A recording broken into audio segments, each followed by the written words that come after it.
से हम स्वप्न देखा और जगे तो पक्का चला कि झूठा है।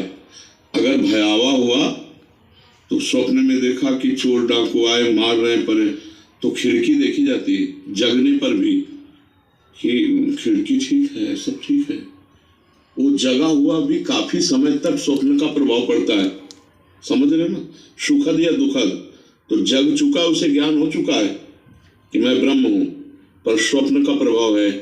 अभी अभ्यास में अगर नहीं रहेगा तो स्वप्न उसे बाधित करता रहेगा, जगत उसे बाधित करता रहेगा। वो कच्चा ज्ञानी है। आत्मज्ञान होना और आत्म तत्व में स्थित होना दोनों अलग बात है। तो ज्ञान तो एक बार हो गया, लेकिन उसमें स्थित होना, अब जैसे दो प्रकार अंतर्मुख किया, अपनी इंद्रियों पर विजय प्राप्त की, मन पर विजय प्राप्त की, फिर ज्ञानम लब्ध्वा, उसी श्लोक में है पराम शांति।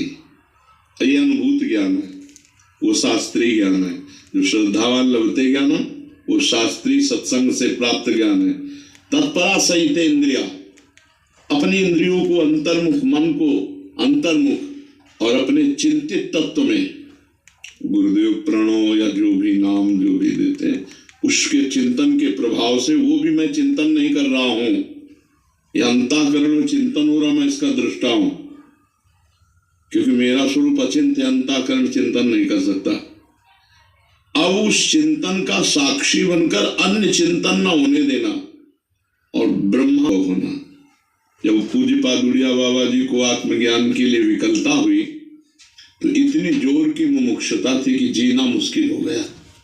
जागृत हो जाए, कहते हैं हजारों जन्मों की साधनाओं के बाद कहीं मुमुक्षुता जागृत होती है और हजारों साधकों में किसी एक के जागृत होती है। मैं मुक्त होना, अब मतलब सहा नहीं जा रहा, रहा नहीं जा रहा, विकल है कि क्या होगा इससे। बहुत बड़ी मुमुक्षुता जागृत, 3 दिन 3 रात प्रयागराज में, कितनी बड़ी मुमुक्षुता। फिर मुमुक्षुता चैन नहीं लेने दिए, क्या शरीर विसर्जित करने से तत्वबोध हो जाएगा, एकदम फिर उठे वहां से। एक भगवान शंकर का मंदिर गंगा किनारे था, उसी में जाके ऐसे अश्रद्धा पूर्वक डेहरी पे सर रख दिया और लिंग पर चरण रख दिया। और मतलब घोर मुमुक्षुता, मतलब उसको तो वही जानता है जिसके अंदर जागृत होती है।